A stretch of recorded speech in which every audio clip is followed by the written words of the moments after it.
السلام علیکم دوستوں، کی حال شال ہے؟ امید کرتا ہوں آپ تمام دوست خیریت سے ہوں گے۔ میں ہوں آپ کا دوست محمد عاطف خان اور آپ دیکھ رہے ہیں میرا یوٹیوب چینل۔ آج کی اس ویڈیو میں آپ تمام دوستوں کے ساتھ سعودیہ کا وزٹ ویزا اور عمرہ ویزا کے درمیان فرق آپ کو بتاؤں گا کہ ان دونوں ویزوں میں آخر فرق کیا ہے اور ان ویزوں کا پروسیس ٹائم کیا ہے اور ان ویزوں پر کتنا خرچہ آ رہا ہے، اور آپ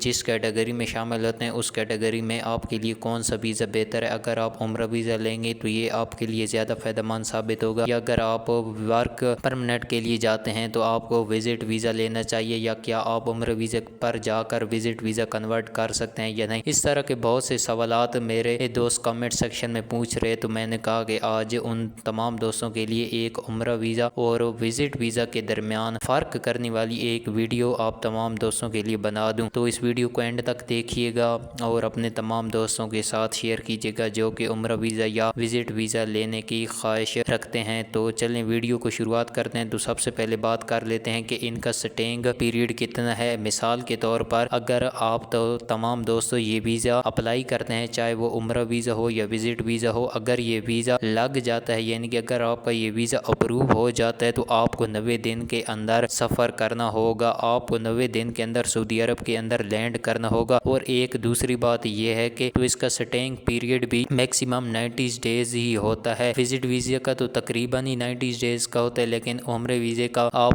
کے اوپر ڈیپینڈ کرتا ہے کہ آپ کون سا اپلائی کرتے ہیں، تو اس کا سٹینگ پیریڈ بھی سیم ہے۔ اور ان کی کیٹیگری کی بات کریں تو دونوں کی ایک یہ پاسپورٹ کے اوپر جیسے ہی سٹیمپ لگے گی انٹر کی، تو آپ کے دن کاؤنٹ ہونا شروع ہو جائیں گے۔ مثال کے طور پر اگر آپ آج رات کو انٹر کی سٹیمپ لگتی ہے تو آج رات سے ہی آپ کا ٹائم سٹارٹ ہو جائے گا، اور 90 ڈیز کے بعد آپ کو یا تو ویزا ایکسٹینڈ کرانا پڑے گا یا پھر اپنے وطن پاکستان میں واپس آنا پڑے گا۔ تو دوسرے نمبر پر میں آپ تمام دوستوں کے ساتھ اس کی اپروومنٹ کے متعلق ڈسکس کروں گا، اور آپ تمام دوستوں کو یہ بات بتاتا چلوں کہ عمرہ ویزا تقریباً 4 گھنٹوں کے اندر ہی اپروو ہو سکتا ہے، یا میکسیمم کہہ لیں کہ 12 گھنٹے یا نہیں تو 24 گھنٹے کے اندر آپ کا یہ ویزا اپروو ہو جاتا ہے، جبکہ وزٹ ویزے کے اوپر 1 ہفتے کا میکسیمم ٹائم لگ جاتا ہے۔ یہ بھی بعض اوقات 1 دن یا 2 دن کے اندر، اس کا جو کم سے کم دورانیہ وہ 24 گھنٹے ہے، جبکہ زیادہ سے زیادہ دورانیہ اس کا 1 ہفتہ ہے کہ 1 ہفتے کے اندر وزٹ ویزا آپ کا اپروو ہو کر آ جائے گا۔ اگر اس کی ریشو کی بات کریں تو عمرہ ویزے کی تو ریشو 99.9% ہے، یعنی کہ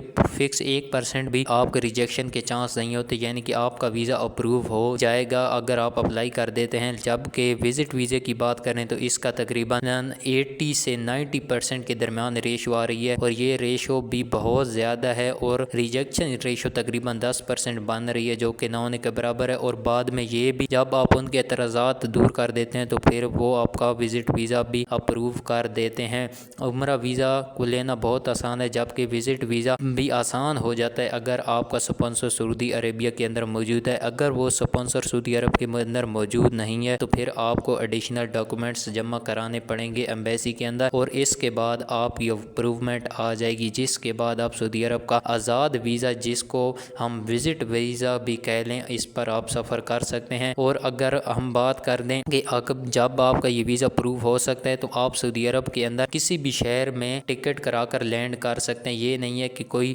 مخصوص ایئرپورٹس ہیں سعودی عرب کے کہ آپ نے جب عمرہ ویزا لیا تو وہاں پر لینڈ کرنا نہیں، آپ جہاں چاہیں جس جگہ پر چاہیں سعودی عرب کے اندر آپ لینڈ کر سکتے ہیں۔ ایک اور میں آپ کی معلومات میں اضافہ کرتا چلوں کہ اگر آپ کو وزٹ ویزا سپانسر کی بیس پر مل رہا ہے تو کوشش کیجیے کہ آپ نے اپنے سپانسر کو کہنا ہے کہ وہی آپ کو ایئرپورٹ پر لینے آئے۔ اگر وہ آپ کو ایئرپورٹ پر لینے آئے گا تو آپ کو وہاں پر کسی قسم کی مشکلات کا سامنا نہیں کرنا پڑے گا۔ بصورت دیگر آپ کو اپنے سپانسر کا اقامہ نمبر، پاسپورٹ کی کاپی وغیرہ وغیرہ بہت سے ڈاکومنٹس آپ کو جمع کرانے پڑیں گے، جس سے آپ کو بہت پریشانی کا بھی سامنا کرنا پڑ سکتا ہے۔ انسان ٹینشن میں آ جاتا ہے کہ یہ چیز تو میرے پاس نہیں ہے، پھر اگر آپ کا سپانسر وقت پر کال نہیں اٹھاتا یا اس کے پاس اقامہ نمبر یا اقامے کی تصویر وغیرہ نہیں ہوتی تو اس سے بہت سی مشکلات کا سامنا ہو سکتا ہے۔ تو کوشش کیجیے گا کہ آپ نے اپنے دوست جو سپانسر آپ کو کر رہے ہیں اسے کہنا ہے کہ وہی آپ کو ایئرپورٹ پر لینے آئے، تاکہ آپ کو کسی قسم کی دشواری کا سامنا نہیں کرنا پڑے۔ اور عمرہ ویزے کے لحاظ سے میں آپ کو بتاتا چلوں کہ پہلے یہ ہوتا تھا کہ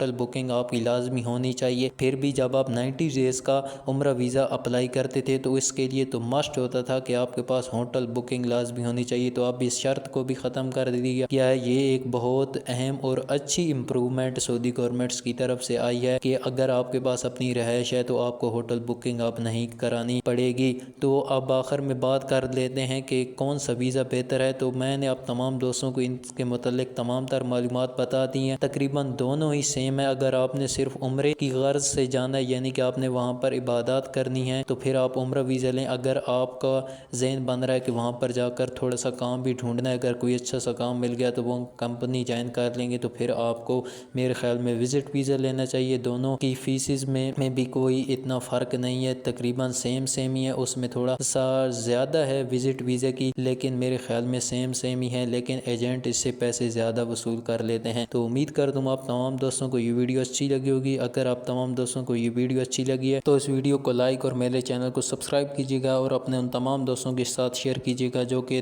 سعودی عرب کا وزٹ یا عمرہ ویزا لینے کے